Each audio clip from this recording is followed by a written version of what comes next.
pessoal. Ei, vamos nós. Ah, chegou. Tudo bem?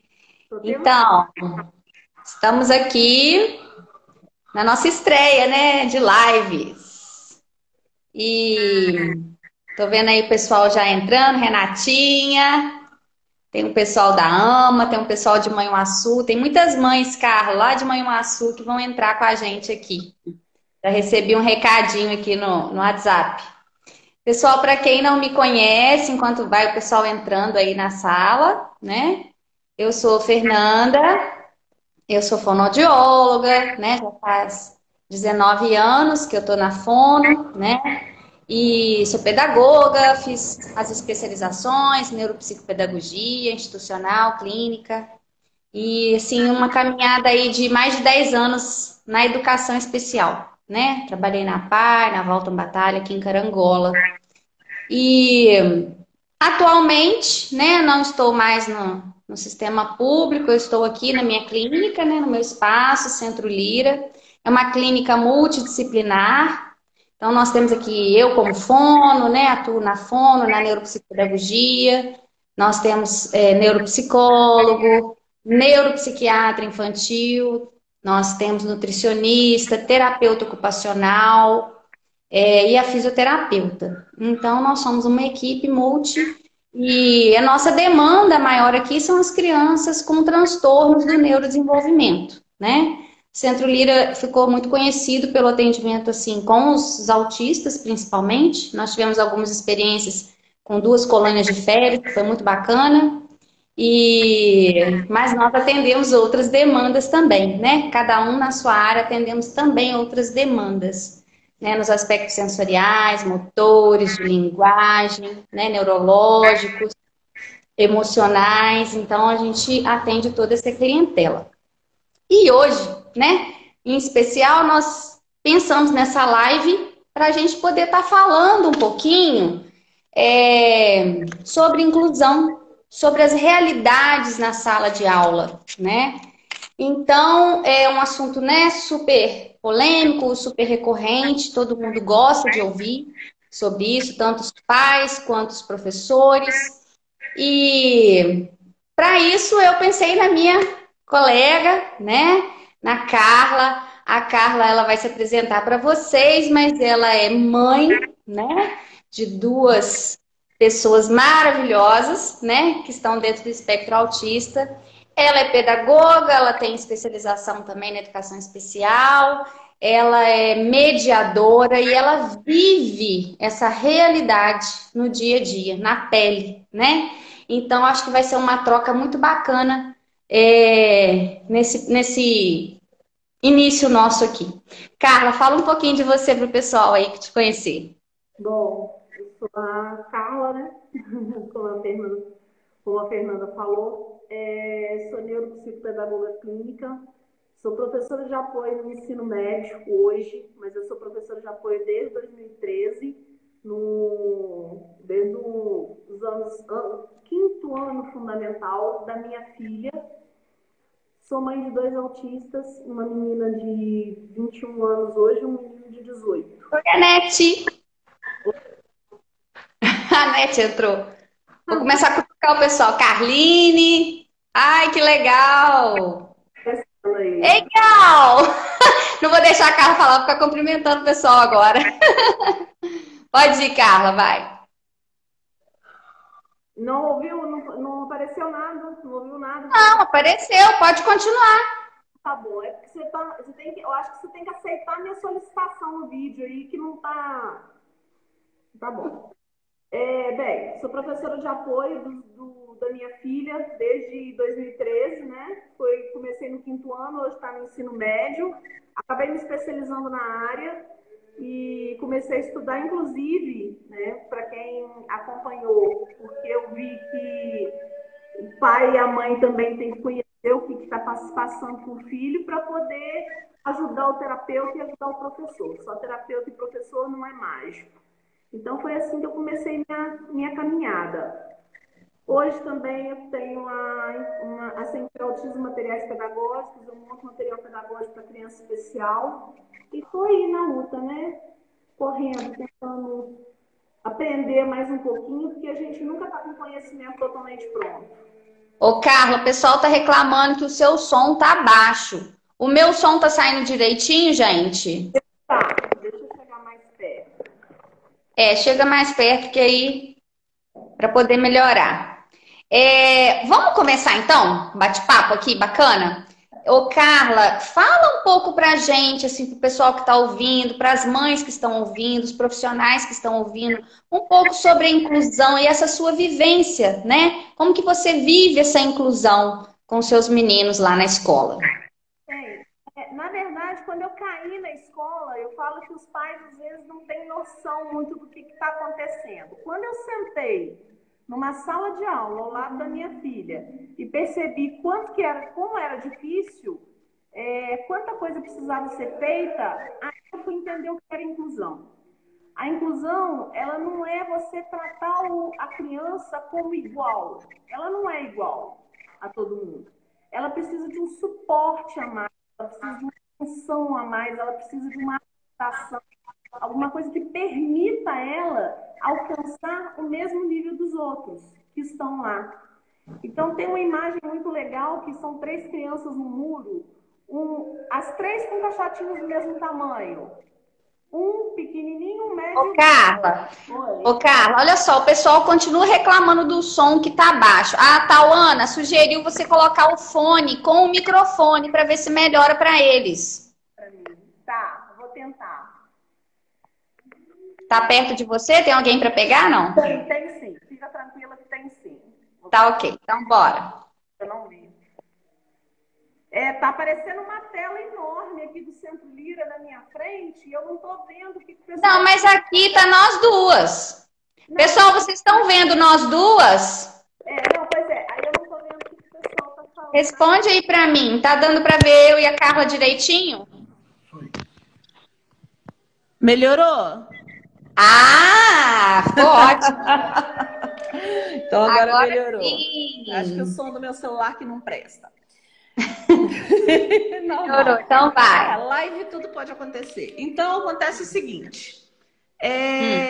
Cada criança tem uma imagem que ilustra isso muito bem. 3 crianças numa cerca tentando ver um futebol. As 3 num caixote do mesmo tamanho. O pequenininho não vê. Ele precisa de um caixotinho a mais para poder acompanhar e participar e ficar no mesmo nível dos outros naquela cerca. Isso é inclusão. Aquele material, aquela forma diferenciada que a gente vai fazer, que a gente vai usar com ele, é para dar esse suportezinho para ele conseguir chegar no mesmo nível dos outros. Isso para mim é inclusão. É você tratar a criança da forma que ela necessita, não é assistencialismo.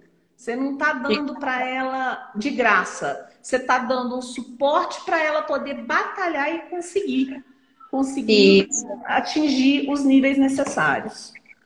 Muito bem!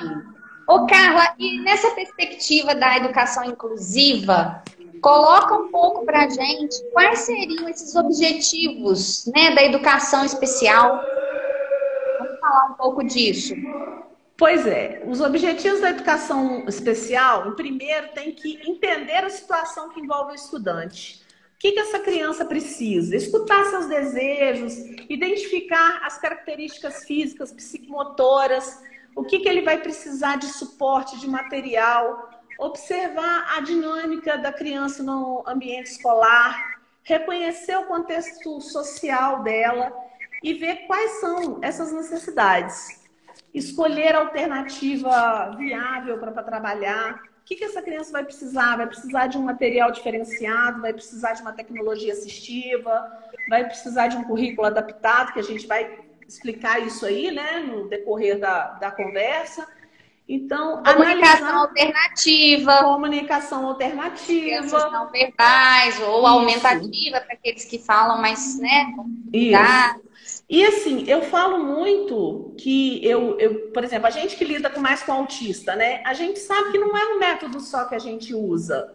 A gente, às vezes, pega um pouquinho de cada um. Então, é bom conhecer. O conhecimento do professor de apoio, ele é fundamental. Não adianta só se jogar na sala e achar que vai dar conta sem ter o teórico. O teórico é muito importante para você entender a necessidade do seu aluno e ver o que ele vai precisar. Às vezes, a criança precisa de um pouquinho de teach, um pouquinho de PEX, mas tem aquela questão sensorial, vai precisar de um floor time. Então, tem que conhecer a base do trabalho com autismo. Quanto mais capacitado, né, com menos tensão a gente trabalha, porque a gente sabe que na inclusão a gente vai demandar muitos esforços, né? A criança exige do profissional muitos esforços, muitos apoios, né? E assim, a gente saber também que não adianta também eu ter milhares de cursos e ter um conhecimento imenso se eu achar que vai ter receita de bolo quando chegar uma criança para mim. Não tem. Porque não tem receita de bolo, né? E nenhum autista é igual ao outro, né, Fernanda? Isso a gente sabe bem. Isso é nem ser humano, né? Uai, assim, eu tenho 2 autistas dentro de casa, um é completamente diferente do outro. Hipoativo, hiperativo, verbal e não verbal. Eu tenho tudo, eu tenho essa misturebazinha do autismo toda dentro de casa. Eu sei bem por isso, né, colocando assim para o pessoal que tem pouco conhecimento do assunto, por isso que chama espectro, por isso que chama TEA, né, transtorno Exatamente. autista, porque o espectro ele é muito amplo e as crianças vão ter, né, diferentes características, diferenças individuais, e são essas diferenças, são esses detalhes que esse professor ele precisa conhecer, ele precisa avaliar o seu aluno, ele precisa conhecer essa pessoa para que ele possa traçar, né, estratégias e essa inclusão tenha sucesso. Até por isso que eu falei, escutar seus desejos, conhecer o seu aluno. O Márcio, por exemplo, ele é não verbal. Ele quer dizer, agora ele é, né, não é mais, não tá. Até 10 anos era não verbal. Então ele ia para a escola no primeiro dia de aula, pegava um professor de apoio novo, um professor regente novo, eles não sabiam nada do Márcio, ele não sabia o que falar, ele não falava. Então eu criei um álbumzinho para ele, onde ele estava ali, meu nome é Márcio, meu pai e minha mãe são fulano, fulano, minha casa é essa, minha avó, minha tia. Parece uma coisa tão simples, tão boba, mas olha como amplia o diálogo e a intimidade entre a criança e o novo professor no primeiro dia de aula. Ele pode contar sobre ele. O pessoal tá escutando a Isis aí atrás. A Isis e o Márcio. Eles estão na bagunça lá. Em tempos de pandemia, eu prendi meus cachorros para não fazer barulho aqui. Olha, eu acho que seus doguinhos estão mais obedientes, porque eu pedi aqui e ninguém está me escutando.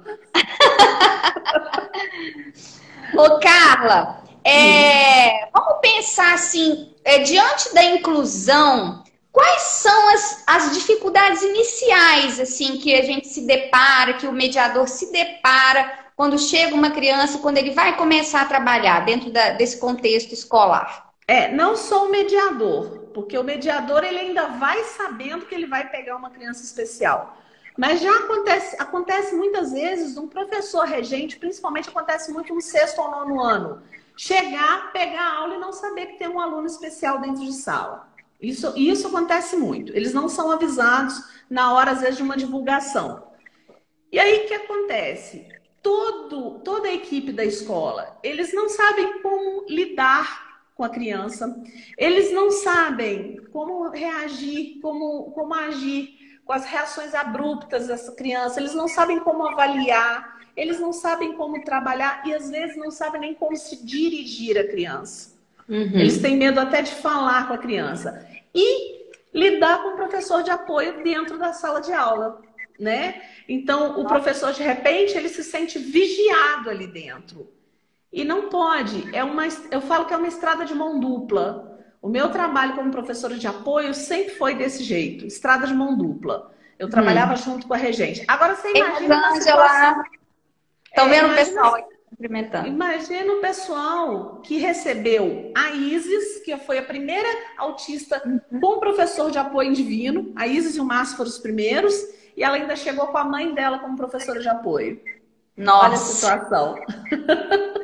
Fica tenso, né? A pessoa Não, se teve sente gente que cobrado correu só de de mim. olhar, né? Não, teve gente que correu de mim. Teve gente no outro ano que não pegou, depois acabou trabalhando comigo, deu tudo certo, virou amigona, mas teve medo de mim.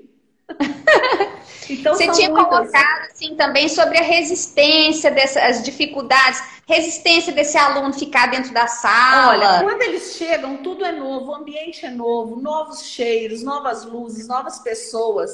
Então, eles Uhum. têm resistência à rotina, resistência às regras da escola, resistência a Uhum. ficar dentro da sala de aula, eles não querem ficar o tempo todo. Eu creio que eu nunca trabalhei diretamente em escola regular, mas o tempo de escola deve ser muito extenso para eles, porque a É muito resistência extenso. cognitiva deles é pequena, né? Então, O tempo aguentar todo esse tempo de grade, de é. currículo, para eles deve ser E muito o difícil. tempo de atenção compartilhada deles, você sabe que é curto. Alguns têm 5 minutos, conseguem manter 5 minutos. Alguns Ó, conseguem 20. Então, assim, quando a gente chega como professor de apoio, até está acontecendo muito com as novas. Chegam com o aluno não aguenta ficar 10 minutos. Aí precisa ir lá fora, 5 minutos, tomar um ar, descansar, voltar. Então, esse ajuste, às vezes, fica muito difícil. por isso que a Então, gente sempre orienta, desculpa eu estar te. Mas é para a uhum, gente ir colocando. É a necessidade que a gente tem de fazer rotina, uma rotina estruturada, uma rotina previsível, porque isso é o que vai fazer com que esse aluno, né, uhum, amenize os comportamentos inadequados deles, né? Uma exatamente. A rotina rotina cada ajuda. visual, para que eles entendam realmente o que você quer, o que vai acontecer antes ou depois daquela Isso. aula, né? A Então é rotina é importante. fundamental. E uma coisa que ajudou muito, principalmente o Márcio, porque a Isa, você sabe que sempre foi mais fácil, mas o Márcio é o saco sensorial, a sacola sensorial que eu fiz no primeiro dia de aula, quando ele foi para a escola pública. Era uma sacola que ali dentro tinha coisas que ele gostava, isso ajudou, Uhum. então deu uma acomodada. Mas assim, o que acontece? É uma coisa que normalmente não é não era bem vista antigamente. Um brinquedo extra, um horário extra, uma atividade diferenciada. Hoje em dia, eu acho que as pessoas, assim, os profissionais da escola já estão entendendo a necessidade dessa flexibilização, né, Uhum. para poder servir de ajuste. Isso é para sempre? Não. É para o ano inteiro? Uhum. Definitivamente não. Uhum. Mas ajuda na acomodação dessa criança para ela ir se adaptando. Se ela lancha, se ela chega na escola, daí a meia hora ela quer lanchar, no segundo dia ela pode esperar mais 5 minutos. No Uhum. terceiro dia, quarto dia, ela pode esperar mais 10 minutos até chegar no horário certo de lanchar com todos os amigos. Uhum. Tem a história do Márcio, né? Que eu conto muito essa história em palestra, que o professor, ele chegava, lanchava, e o professor se incomodou com aquilo e falou assim, mãe, eu vou ter que cortar que os outros meninos querem lanchar. E na época eu também não tinha conhecimento. Cortou e o Márcio não queria mais ficar na escola. Nossa. Então, depois que eu fui estudar, que eu fui entender os porquês e os praquês, eu fui entender que essa flexibilização é feita aos poucos. Sim. Então, né, o tempo na sala de aula, se ele começa ficando 5, 10 minutos, na próxima semana ele pode ficar 15 para depois ter o descanso, ter o Então, deixa eu respiro. fazer um parêntese aqui. A importância que nós, profissionais, que estamos diante da inclusão, né? Se tiver uma equipe que acompanha esse caso, da gente exatamente prestar atenção, né? Nesses comportamentos e a gente saber, gente, que a gente erra muito mesmo com eles, porque não é fácil mesmo, Não, é não. desafiador. Inclusão é desafio. Então, a gente tem que ter realmente um conhecimento amplo, a gente tem que observar, a gente toma, né, uma atitude e determina, né, uma situação como essa que você está falando do lanche, e aí a gente vê que não dá certo, então a gente tem que retomar e pensar em uma nova estratégia. Essa flexibilidade, né, nós que somos profissionais, nós temos que ter. E às vezes a gente se depara com colegas muito inflexíveis, diante de um quadro de diversidade, diante de um quadro de desafio, nós temos que ter essa flexibilidade, né? Saber que o erro faz parte mesmo, né? E que a gente acaba sofrendo junto com os meninos, mas a gente sempre em busca de dar o melhor para eles. Até inclusive essa história do Márcio, quando ele, aí assim, ele não queria mais ficar na escola, chorava e agarrava em mim. Um dia o professor perguntou, mãe, posso segurar? Eu, na minha total ignorância naquela época, pode. Ele ficou 6 meses sem pôr o pé na escola. Depois, quando ele voltou, quando eu consegui que ele entrasse na escola, nós começamos a fazer o horário flexível. Eu buscava na hora do intervalo. Depois eu fui buscar mais tarde um pouquinho, até chegar ele ficar o horário integral na escola. Então, olha o problema que deu. Naí, gatona, Naí chegou! Achei que você não ia vir, amiga. Vai, cara. Aí, olha quanto problema por causa de uma simples decisão, de uma simples imposição. O pensamento deles é inflexível. Para mudar como é que fala? Um hábito de um autista, alguma coisa, você não pode ir na marra. Você tem que ir aos pouquinhos. É isso aí. Então, exatamente nesse contexto de fala que nós estamos aqui, coloca um pouquinho pra gente exatamente desse impacto, dessas dificuldades nos professores, nos profissionais gerais da escola. Como é que impactua essas dificuldades, esses desafios da inclusão dos meninos na sua visão? Coloca pra gente. Eu acho que o que falta não é a conscientização. É um trabalho mesmo com eles. Mostrar, olha, nós temos deficientes visuais, deficientes auditivos, nós temos autistas, nós temos como que funciona, como que você pode lidar com eles, como que você, né, principalmente o autista que é tão diferente, né, tão cheio de manias. Então muitos profissionais não sabem nem como se dirigir, não sabem nem como falar com a criança, nem como se aproximar. E a criança, ela não pode ficar só na mão do professor de apoio, só do regente. Primeiro, o professor de apoio não é dono da criança. Ela vai ter que conviver com todos os funcionários da escola. Vai ter dia que aquele professor não vai aparecer na aula, né? Todo mundo fica doente, todo mundo tem dor de barriga, não tem jeito.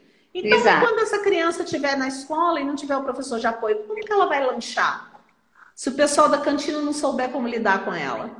Então, todo mundo tem que entender o que se passa ali. E a gente sabe que o autista tem uma outra questão também. Se um conceito, aí já é questão de ensino, se um conceito lá atrás não foi aprendido, como é que ele vai avançar numa matéria? Então, o professor regente tem que entender como que funciona esse cérebro também, saber como que ele pensa. Exatamente. Então, assim, os regentes, eu vivi uma experiência que eu ainda estava na Valton Batalha, quando nós organizamos um projeto junto com a superintendência, exatamente de capacitação para os ASBs, os auxiliares de serviços gerais. Porque eles é que levavam os meninos ao banheiro, eles levam os meninos para tomar um banho. Então, assim, nós temos tipo um mini curso, né, com informações bem básicas e essenciais, com a linguagem para eles, mas para que eles pudessem ter essa formação mínima, né, para estar lidando no dia a dia com os meninos, né? A superintendência aqui também já ofertou muitos cursos para diretores, para supervisores. Então, nós estamos nessa caminhada aí mesmo de ajudar, né, todos os profissionais nessa formação para minimizar esses impactos. Né? E assim, é interessante também a conscientização da turminha. Nossa, como isso é importante. Nossa, e vocês fizeram um trabalho muito legal no Pedro Paulo, assim, teve umas feiras, como é que foi? Todo ano no Pedro Paulo. Para falar do surdo, do autista. Todo ano no Pedro Paulo Neto, né, que é uma escola assim altamente inclusiva, que eu acho que ela é referência na região eu acho que não sei se são 11 ou 12 autistas hoje dentro do Pedro Paulo Neto, fora as outras questões. Mas um trabalho muito legal. Nós fizemos, a gente faz em setembro sempre a semana da educação especial. E fizemos uma oficina que foi incrível. Foi uma semana de oficina com todas as turmas da escola. Então, com uma palestrinha de 40, 50 minutos para cada turma. Eu sei que teve dia que eu dei 24 palestras. 24 palestras. Eu fiquei quase louca. Foi muito bacana esse trabalho de conscientizar a escola toda, né? Então, aí você vai ver que realmente é sucesso essa inclusão, né? Por mais dificuldades que a gente se depare, mas a gente vê sucesso, sim, né? Porque a criança desenvolve um trabalho legal. E até o entender que o amiguinho, ele vai chamar o amiguinho para brincar uma, duas vezes, às vezes o amiguinho não vai responder, mas o amiguinho quer a companhia. Então, isso foi muito importante. Eu lembro que, na época, isso foi muito importante. A Nete está participando aqui, colocando que realmente essa formação tem que ser para todos os segmentos e funcionários da escola. Isso aí, gente, pode colocar perguntas aqui que a gente... até melhor, né, Carla, a gente responder em tempo real do que deixar para o final, que a gente acaba se perdendo. Né? Então, a Nay eu não também... estou conseguindo ver pergunta de ninguém, porque tem uma tela escrita Lira na minha frente aqui. Olha, é a primeira vez, depois a gente vai aprendendo mais sobre lives. Aqui, uma tela escrita Santo Lira. Eu tô vendo, pessoal, esse aqui foi eu que chamei, não sei também, irmão. Nós vamos aprender, amiga. Você olha as perguntas e me passa. Olha só, vamos tentar colocar um pouco para eles, né, para quem está ouvindo a gente agora, um pouco quais são essas práticas pedagógicas de apoio. Eu acho que todo mundo adora ouvir sobre a prática, né? Pedagógica de apoio. São as práticas, então fica todo mundo querendo a receitinha. Não adianta, que eu sei que o povo quer receita. Mas assim, falar um pouco disso, né? Do que a gente pratica que dá certo, com quem que dá certo, que horas que dá certo, por que dá certo, né? Eu acho que as práticas pedagógicas vêm a partir do momento que você entende como que o aluno aprende, né? A gente até falou sobre isso. Como que um aluno com dificuldade aprende. Então, assim, você vai criando seus métodos em cima daquilo que você percebe. O aluno autista, ele aprende por previsibilidade. Se você tiver, por exemplo, tudo que você puder antecipar, preparar, né? Dizer para ele, você vai estudar isso, vamos fazer isso, agenda, como é que fala, gente? Material adaptado, ajuda. Organização sensorial é a parte mais difícil, principalmente numa escola pública. O uso das TICs, tecnologias de informação e comunicação, eles são vidrados e é umas baita ferramenta que, se souber usar, né, com certeza, dentro de uma rotina estruturada, funciona e funciona muito bem. Eu fiz para a Isis, eu descobri, a Isis já estava assim, no 8º ano, eu percebi que a Isis não sabia pedir para beber água. Então, ela só chegava no professor, falava, posso? E saía. Eu fiz 3 cartõezinhos para ela. Posso beber água? Posso ir ao banheiro? E posso sair 5 minutos? Porque ela sabia que quando ela não estava aguentando, ela podia sair 5 minutos. Então, esses 3 cartõezinhos, olha, não são 3, mas ajudaram bastante, que eu percebi que ela não tinha essa comunicação. Então, esse material realmente ajuda, né? Voltando, organização sensorial é a coisa mais difícil na escola, principalmente escola pública, porque é sala lotada, mas os 5 minutos ajudam. E assim, se ele estiver desorganizado sensorialmente, o professor de apoio ele tem que entender essa necessidade. Aprende por orientações visuais. Então, o professor de apoio vai levar imagens.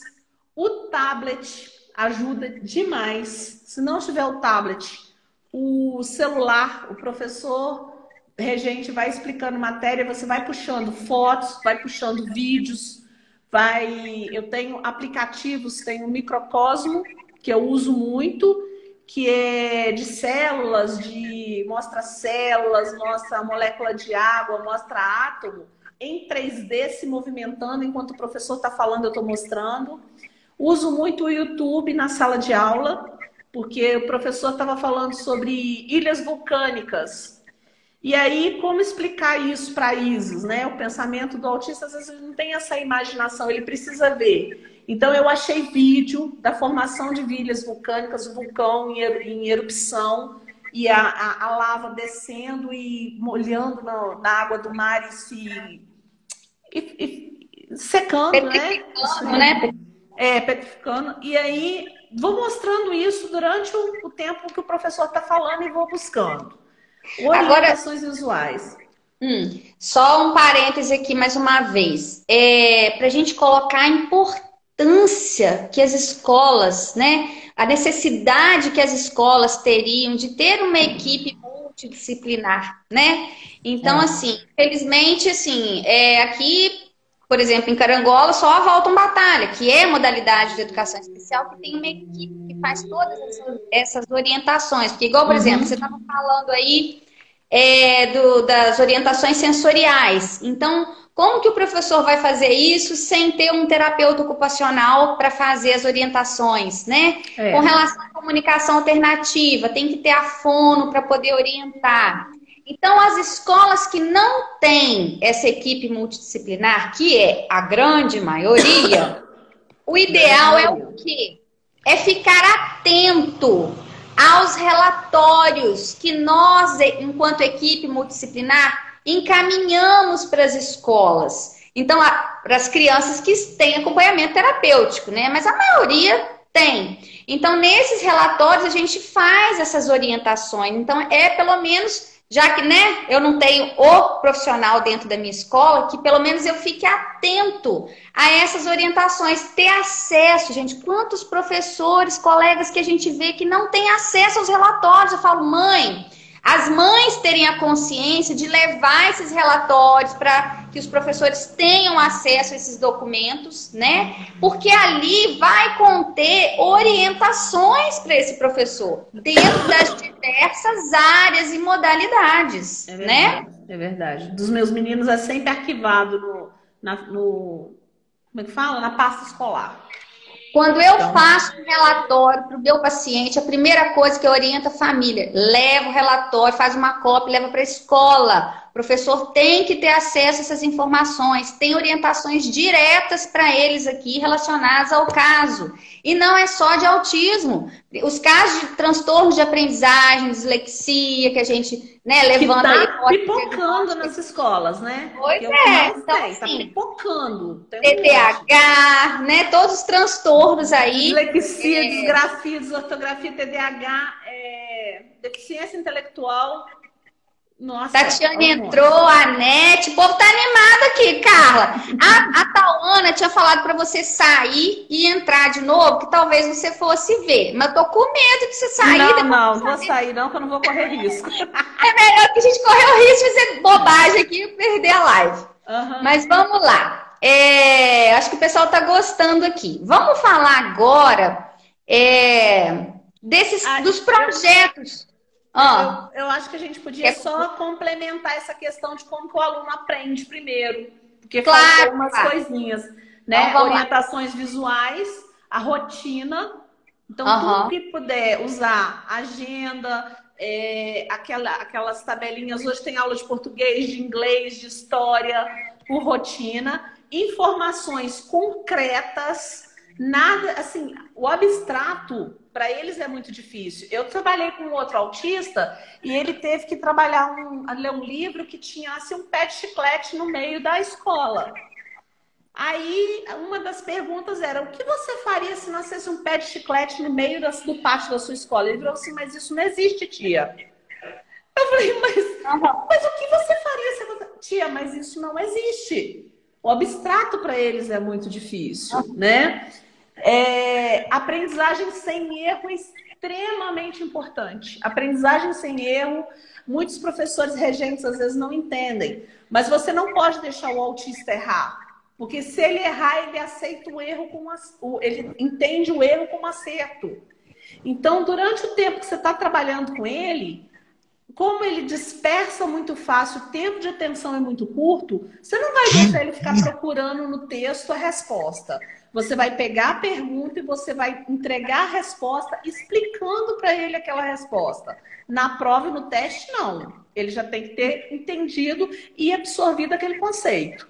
Mas não deixar errar. Né? E repetição. Não adianta fazer uma atividade adaptada só. Chegar com uma pastinha sobre um tema. A aula é História do Brasil. Você chegar com uma pastinha, um trabalhinho só. Você tem que fazer vários e repetir aquele assunto várias vezes. Ele aprende muito bem com repetição. Carla, a gente tinha certeza que essa pergunta ia chegar e ela acabou de chegar pela Jaque. Oi, Jaque! A Jaque Calegari, mediadora. Laiara entrou.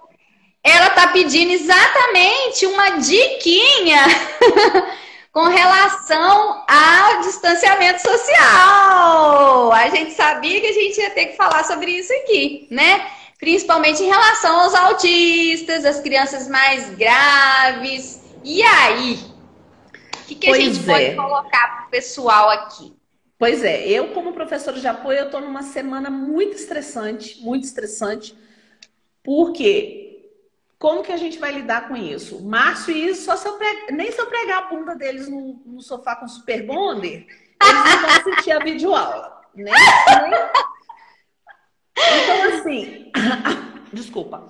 A professora de apoio do Márcio, da Isis, já começou a me mandar material para fazer. Mas eu sou uma das mães que vai fazer. Então, gente, nós estamos vivendo uma situação inédita. Inédito para todo mundo, né? Nós estamos passando uma situação complicada. Na verdade, eu até esqueci de te perguntar, já começou a aula aqui no estado? Acho que ia começar hoje. Começou a aula online. Começou vocês ontem. Eu já entrei em contato com 3 professores ontem e já peguei o que eu vou ter que trabalhar. Oi, Bruno! Esse ano eu estou trabalhando com o Márcio, eu não estou com a Isis, né? O que foi bom por uma questão de contexto, porque o Márcio presta atenção em mim. A Isis, dentro de casa, ela não vai prestar atenção, mas vai prestar atenção na Lísia, que é a professora dela. Então foi bom. E nós estamos lidando, por falar em contexto, Fernanda, isso aí eu garanto que você vai concordar comigo. Para eles é muito difícil, porque em casa não é para estudar, não. Não dá de estudar aí na escola. E aí, como é que faz? Vai ser complicado. São ajustes, os professores. São adaptações, vai ser o tempo. Então, como vai ser difícil para as crianças típicas, vai ser difícil também para as crianças dentro do espectro. Exatamente. E como está sendo difícil para os professores também, né? Os professores, eu sei que tem gente até com dor de barriga. Nós aqui, estamos aqui estreando, fazendo uma live, né? Então, todo mundo mas reinventando, de alguma forma, né? Os professores vão ter que montar esse material adaptado da melhor forma possível e contar com o suporte dos pais. Sim. Vídeo chamada, porque... Áudio, eu mesmo, assim, tem algumas mães que estão me encaminhando os áudios dos professores para eu poder ajudar, né? Quando é meu paciente. Então, assim, eles estão tentando a todo custo, né? Usando as tecnologias para poder auxiliar, por exemplo.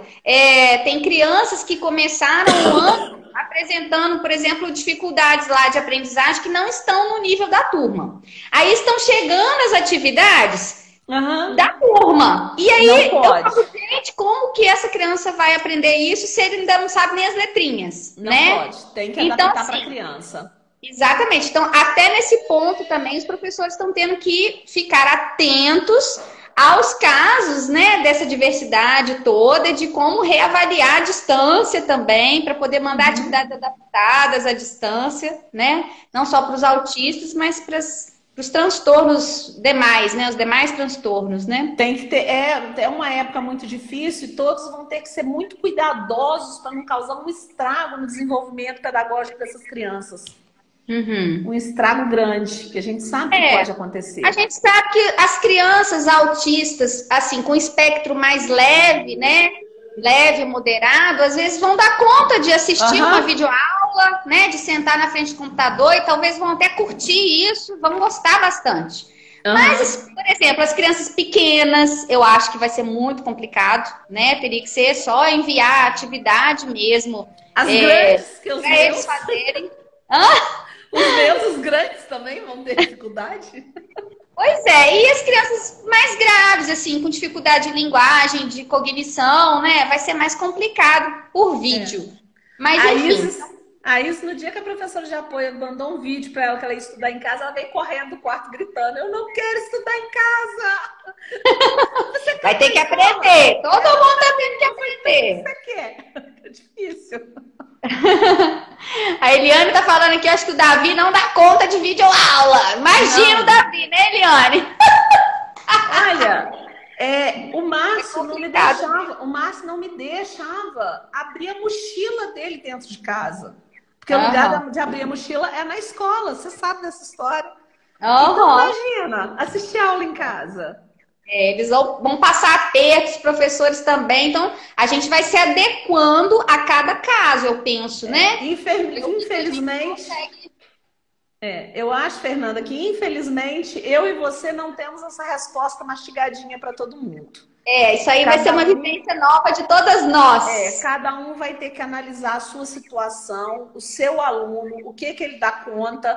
Ficou pouco tempo com ele, muitos nem conhecem muito bem. Vamos ter que ir ajustando e fazer esse serviço aí da melhor forma que a gente puder. É isso aí. A Wanda tá aqui, ela conversando com a Naís. Tem que ver, tá tendo bate-papo mesmo na nossa live aqui. Tô curtindo, hein? Ô, Carla, fala pra gente um pouquinho. Você já colocou, né, como que esse aluno com dificuldade aprende, né? Eu acho que a gente pode falar agora de material adaptado. Podemos. Né? Vamos falar um pouco agora de material adaptado. Pois é. Acho até que você pode falar da sua experiência, né? Que você é super habilidosa para confeccionar, né? A importância dos cursos de capacitação para oficinas de confecção de material. Quando Exatamente. Eu penso no material adaptado, ele não é tirado de trás da orelha, gente. Ele tem um objetivo, um conteúdo, um esquema, toda uma proposta. Então, é isso que eu ensino muito quando eu dou as minhas aulas práticas. Para que o professor ele se valoriza quando ele coloca, ele cria um material, né? E ele coloca ali todos os objetivos daquele material, o que eu quero atingir, que conteúdo que eu estou trabalhando, né? Então, a importância de valorizar essa trabalheira toda, porque dá trabalho montar material adaptado. Dá trabalho, gasta dinheiro. Porque gasta dinheiro. Isso. O material adaptado ele tem que ter um objetivo. Com certeza. Então, eu faço muito assim. Eu chego no professor regente e pergunto: o que você gostaria que ele aprendesse dessa matéria? Vamos enxugar isso aí. Porque é uma matéria, você imagina segundo grau. Você chega no segundo grau com um autista. A matéria é extensa. Eles não dão conta. Então eu falo, vamos enxugar. Quais são os tópicos? Tópicos ajudam muito. Eu não sei se você lembra, Fernanda, quando a gente estava fazendo a neuropsicopedagogia. Eu vou deixar a live salva, gente. Pode ficar tranquilo, tá? Eu não sei se você lembra quando a gente estava fazendo a neuropsicopedagogia clínica, que teve uma aula que a gente teve das melhores formas de se ensinar. E o a número 1 era tópicos.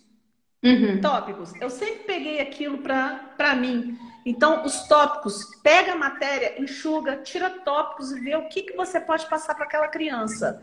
Exato. Com o suporte do professor regente. O trabalho não é sozinho. O professor de apoio também não pode tirar lá de trás da orelha.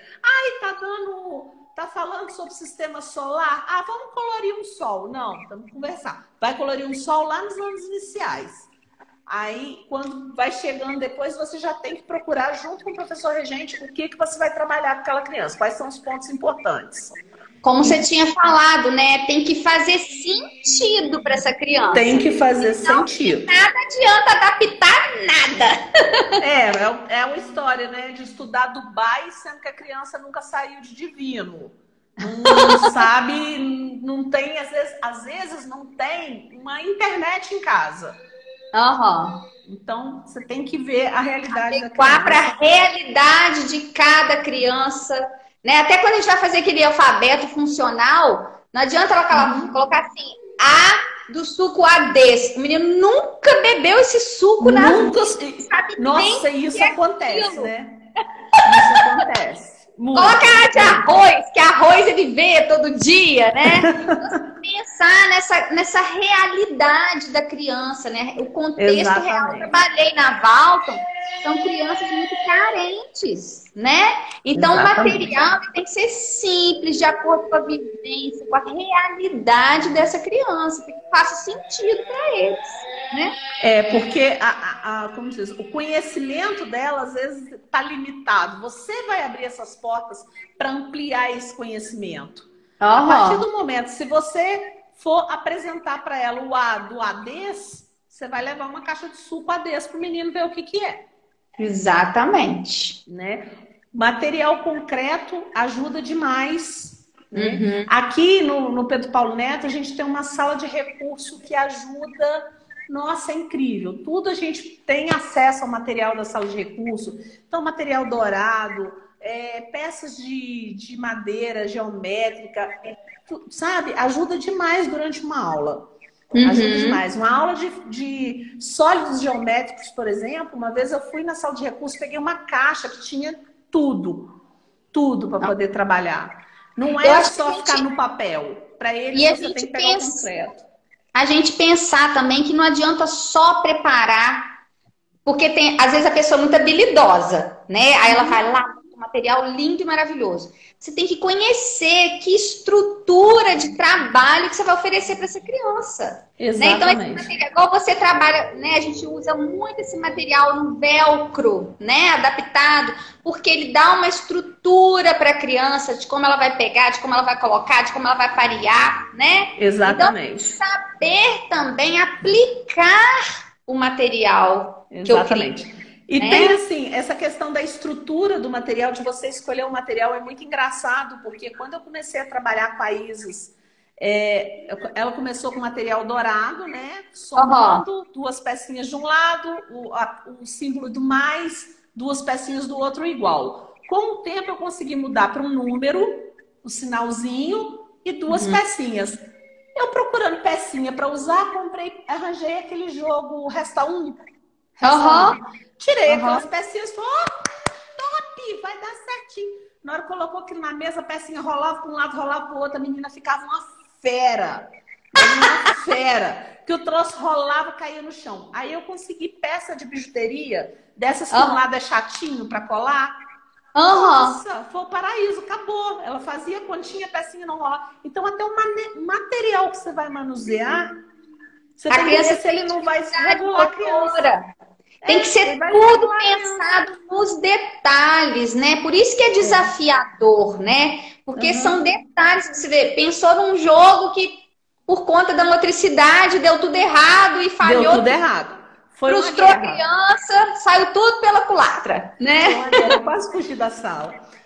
E assim, uma coisa muito importante para os professores regentes entenderem. O que você puder antecipar para o professor de apoio, por favor, faça isso. Semana que vem eu vou dar uma aula sobre solo. Sabe? A gente vai preparada. A gente vai saber o que a gente vai levar. Porque senão a gente vai chegar lá sem material e vai ficar boiando enquanto você está dando aula para o resto da turma. Pois não pode.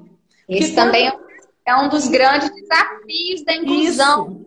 Esse trabalho conjunto do mediador e do regente é importante. Exatamente. No sucesso da inclusão. Então a gente de mão dupla. Briga, né, com conflitos, né, desses profissionais, e não é o que a gente precisa. Aí só vai dificultar mais as coisas. É porque se eu chegar no dia que tiver aula sobre o solo, com tudo bonitinho, material para trabalhar, ótimo. Se tiver aula sobre o solo, eu não tiver o material, eu for passar essa aula para ela depois, o resultado não é o mesmo.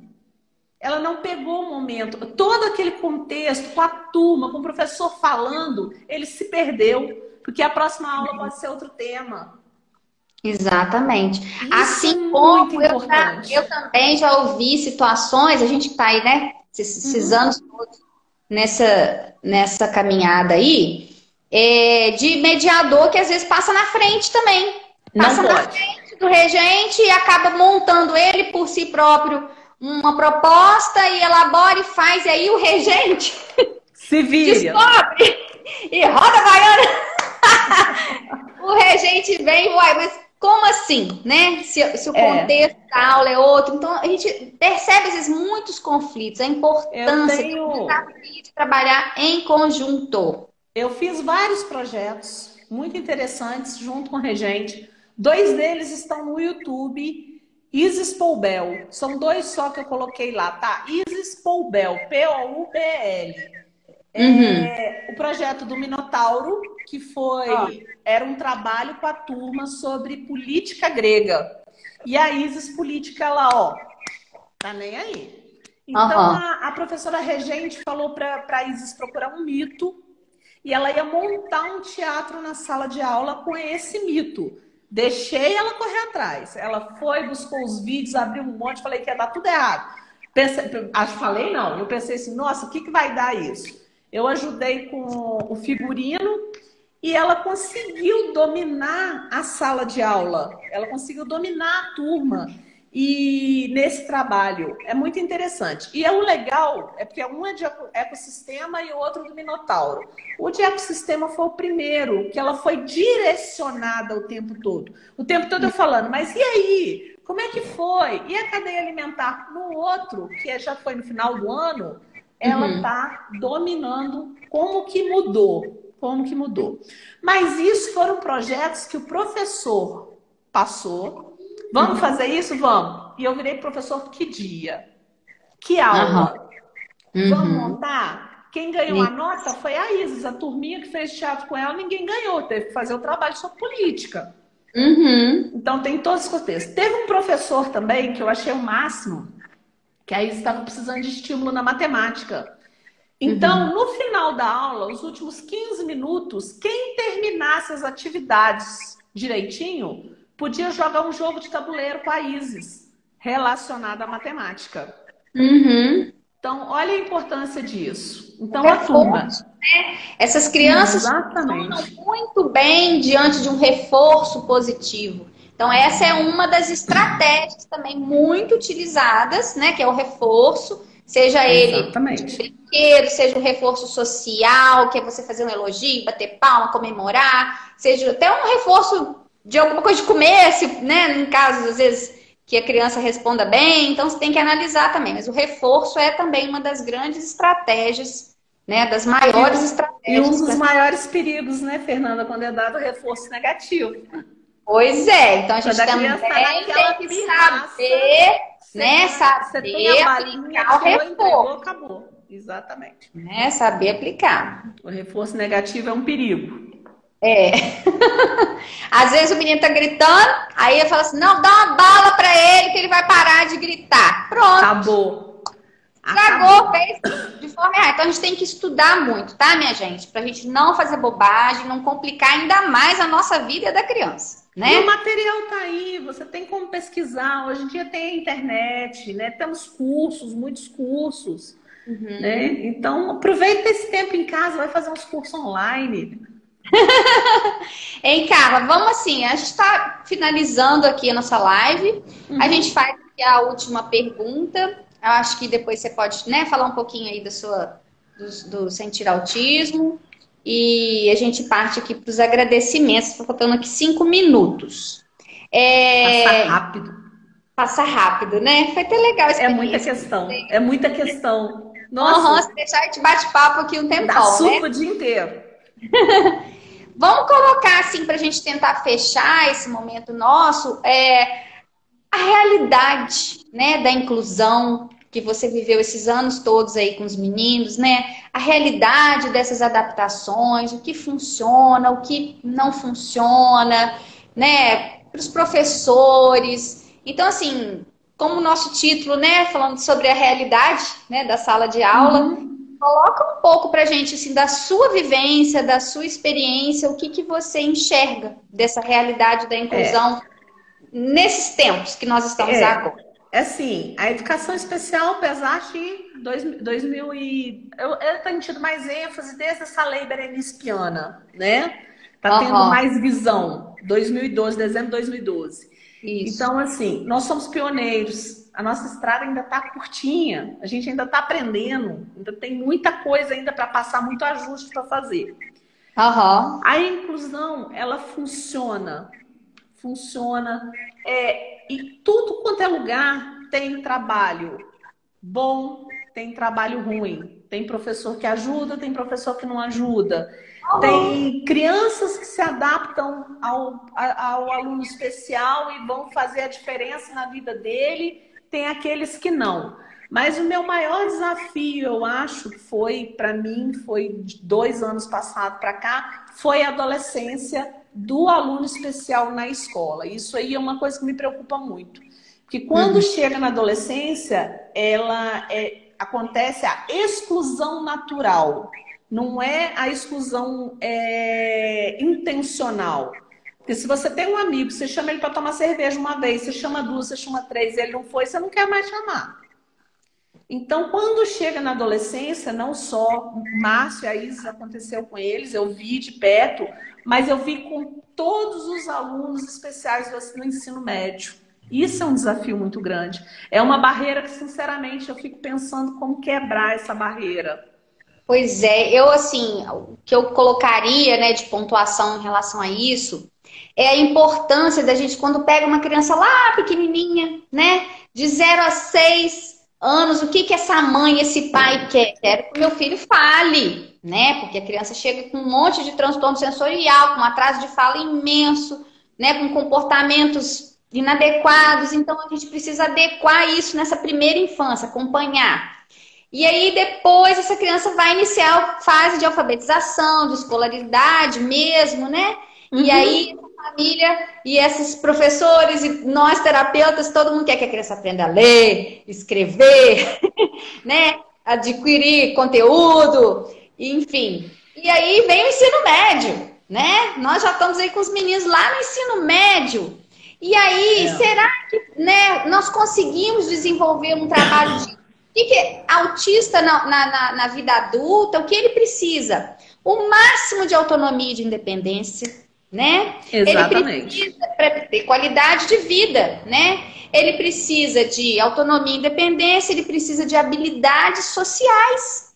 Então, ele tem que aprender a sair, aprender, porque o que não se ensina para uma criança típica, né, é isso que é adaptação curricular. Você inserir nessa grade curricular dos meninos com transtornos ou com espectro, com qualquer deficiência ou síndrome, você inserir ali no currículo deles atividades que você não ensinaria para os outros, porque os outros aprendem por observação, eles não.